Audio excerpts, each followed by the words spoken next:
E parabéns. Bom, temos ainda espaço para uma ou duas perguntas que queiram colocar aos senhores conferencistas, depois destas excelentes intervenções a que tivemos a oportunidade de assistir. Portanto, antes ainda de irmos para intervalo, que será um intervalo curto, para podermos recomeçar a horas, às 11h45, mas se alguém quiser fazer uma ou duas questões, pôr uma ou duas questões, faz favor.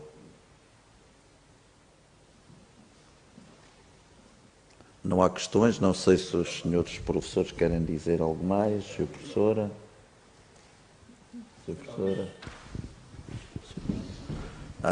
Sr. Professor Jorge Bacelar Gouveia. Eu vou já fazer a segunda pergunta, é sempre mais fácil do que a primeira. Em primeiro lugar, agradecer a vossa presença e a excelência das três comunicações, mas, sobretudo a propósito da última do professor Lúcio, acho que seria interessante, deixo-lhe aqui este desafio, não é bem uma pergunta, era tratar desse tema precisamente de uma forma comparativa nos vários países de língua portuguesa. E, portanto, no âmbito de uma investigação mais alargada, avaliar qual é o estado dessa legislação, e já agora da doutrina, no âmbito da concorrência nestes vários países. Penso que Angola aqui deu um passo muito importante, pioneiro, num novo contexto que nós sabemos, um contexto promissor, e penso que é uma área difícil, porque, sobretudo, há aqui um complexo que eu sinto subjacente, que é um complexo da luta entre o primeiro mundo e o terceiro mundo, ou o complexo da luta entre os países desenvolvidos e os países em vias de desenvolvimento. E, portanto, muitas vezes, a legislação que é elaborada e sofisticada dos países desenvolvidos não é bem querida e não funciona bem nos países em vias de desenvolvimento, até porque tem problemas próprios. A África, em particular, diferentemente, por exemplo, do Brasil, a África lusófona tem problemas muito particulares e que não são idênticos nem aos europeus nem aos do continente americano. Mas acho que isso seria um tema interessante neste contexto, que também aqui nos une, deste direito de encontrarmos este direito comum de língua portuguesa.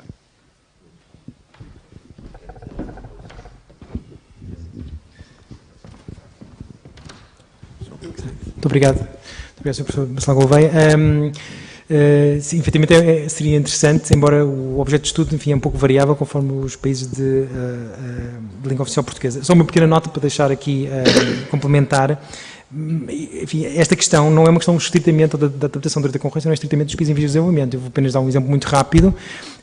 Quando no pós-Segunda Guerra Mundial o Japão Imperial assinou o armistício com os Estados Unidos da América. Os Estados Unidos da América promoveram um conjunto de reformas económicas e políticas, e uma delas passou precisamente pela introdução do direito da concorrência. Bom, estamos a falar do Japão. O direito da concorrência no Japão não funcionou até à década de 60, 70, por razões culturais. Os japoneses têm uma aversão, a cultura japonesa tem uma aversão natural e visceral ao conflito. E, portanto, é muito mais natural as empresas conversarem entre si, cartelizarem-se, do que denunciarem-se umas às outras pela infração do direito da concorrência. E, portanto, é um bom exemplo de como as especificidades locais, num contexto completamente diverso dos países em desenvolvimento, em África ou noutros quadrantes geográficos, de facto condicionem muito a aplicação do direito da concorrência. Muito obrigado, Sr. Professor. Se não houver mais questões... Sr. Professor. Muito obrigado. Eu gostaria também de dar os parabéns à mesa. Os temas são, de facto, muito interessantes. Eu tinha uma pequena questão para a doutora Rita, cujo trabalho... Rita? Coutinho, doutora Coutinho, peço desculpas. Cujo trabalho tive conhecimento aqui e é de grande alcance e grande interesse para os nossos países todos. Perguntar se no âmbito do vosso projeto têm estado a pensar fazer versões do livro que aqui apresentou da Joaninha, não é isso? Em línguas nacionais. Eu digo isso porque a língua portuguesa hoje debate-se positivamente com outras línguas, está a par e passo com outras línguas dos nossos países, dos nossos espaços. Para além de que nós temos realidades muito próprias, muito concretas.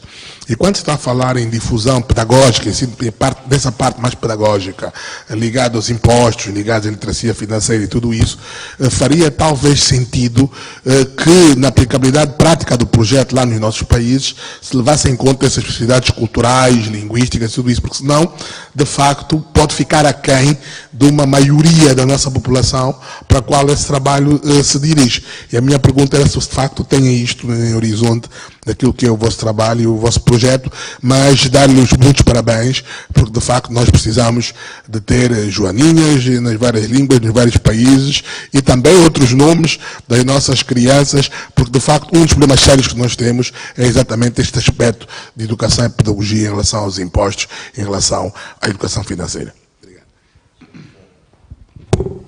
Muito obrigada, caro colega, pelas suas simpáticas palavras. Em relação à Angola, a adaptação do livro foi feita pela doutora Alice Neves, que foi administradora da AGT. E a doutora Alice, neste momento, está a tentar impulsionar o projeto em Angola, desenvolver o projeto em Angola. Estes projetos de investigação científica, é difícil arranjarmos patrocínios para os projetos. Como lhe disse, em relação ao nosso projeto, iniciou em 2015 com o patrocínio da Ordem dos Contabilistas Certificados, depois ganhámos um prémio no âmbito do PT 2020 e foi aí que tivemos financiamento para estender aos países da lusofonia. Mas, infelizmente, esse financiamento, neste momento, secou. E, por isso, no fundo, o que nós tentámos fazer foi criar joaninhas nesses vários países e agora as joaninhas têm que voar nesses países.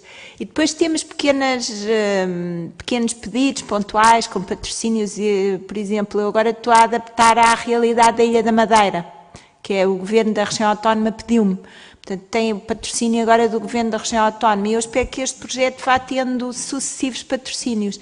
Mas em termos depois locais, cada uma das pessoas que adaptou está a fazer esforços no sentido de arranjar patrocínios para implementar o projeto lá. Por exemplo, a doutora Ana Tércia de Moçambique há pouco ligou-me a dizer que estava em vias de arranjar patrocínios para distribuir os livros pelas escolas.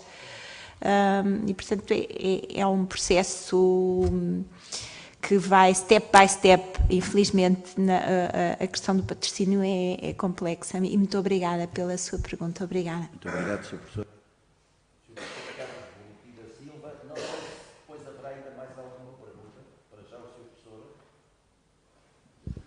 Muito obrigado.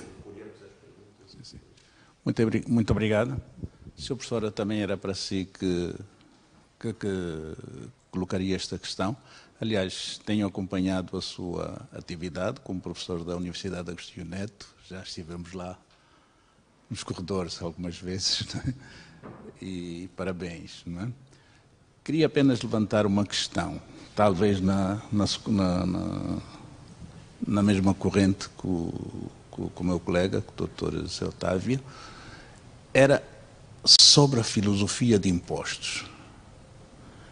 Parece-nos que a reação, pronto, falou-se aqui já em Portugal num certo direito de resistência, não é?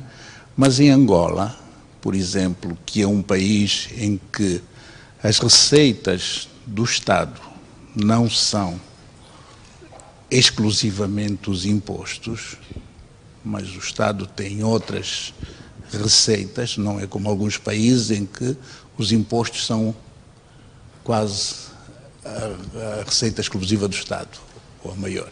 Não é?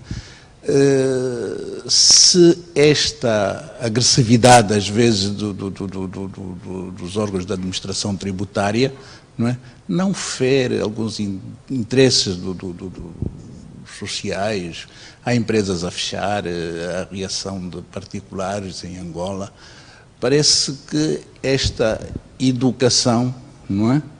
Portanto, tem que ser também temperada, talvez, com aquelas situações próprias de cada país. Portanto, como disse o Dr. Zé Otávio, não é? Que em Angola os impostos, pronto, deveriam ser mais baixos, deveriam, sei lá, obedecer uma outra política, e não aquela que, às vezes portanto, é a internacionalizada, digamos assim. Muito obrigado. Muito obrigado, Sr. Professor. Há mais alguma pergunta ainda antes de dar a palavra à Sra. Professora Clotilde? Se não há, então, Sr. Professor, uma vez mais. Muito obrigada, Sr. Professor Castro Buriti. É um gosto estar aqui consigo. É com muito gosto que eu leciono lá na Faculdade de Direito da Universidade Agostinho Neto, a convite do professor Jorge Bacelar Gouveia, e fizemos lá uma conferência sobre cidadania e educação fiscal lá em novembro, salvo erro. De facto, a questão da cidadania e da educação fiscal deve começar logo intramuros, na própria educação dentro da administração tributária, não é? A questão é essa. E a adaptação dos sistemas fiscais, obviamente, a questão da cidadania e da educação fiscal tem que ter em consideração o contexto nacional. Uma das questões que me faz uma certa confusão, e eu dou aulas, quer em Angola, tenho um curso de mestrado meu em Cabo Verde, quer na Cidade da Praia, quer no Mindelo, que já vai no 2º ano, com bastantes alunos, e dou aulas também em Moçambique e no Brasil. E vou-lhe dizer o seguinte, mas em relação aos países africanos, uma das coisas que me faz uma certa confusão é a adaptação do sistema fiscal ao contexto nacional. Porque há uma grande influência portuguesa e o que eu constato é que há regras que nem sequer funcionam em Portugal e que são acolhidas às cegas nesses países e que nem sequer funcionam em Portugal. E, de facto, isso é preocupante, não é? Ninguém inventa a roda, nós fazemos adaptações e inspiramos-nos nas melhores práticas. Agora, nós temos, de facto, que fazer uma adaptação consciente à realidade nacional. Agora, por exemplo, com o caso do IVA em Angola.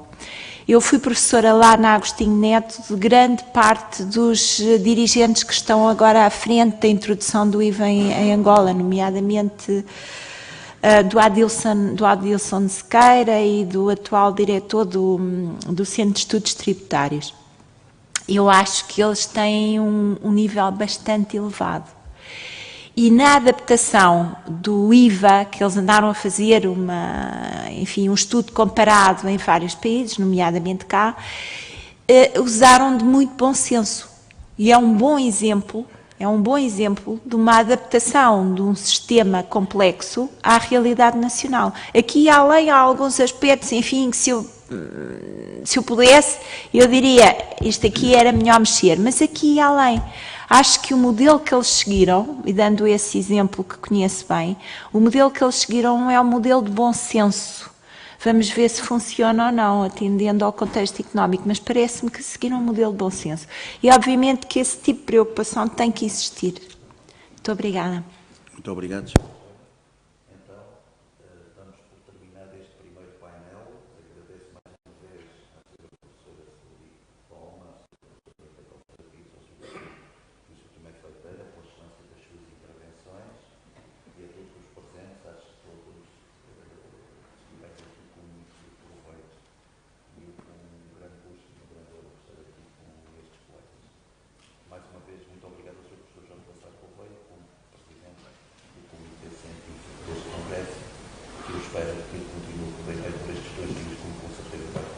Muito obrigado a todos. Temos agora um breve intervalo de 15 minutos, 10, 15 minutos.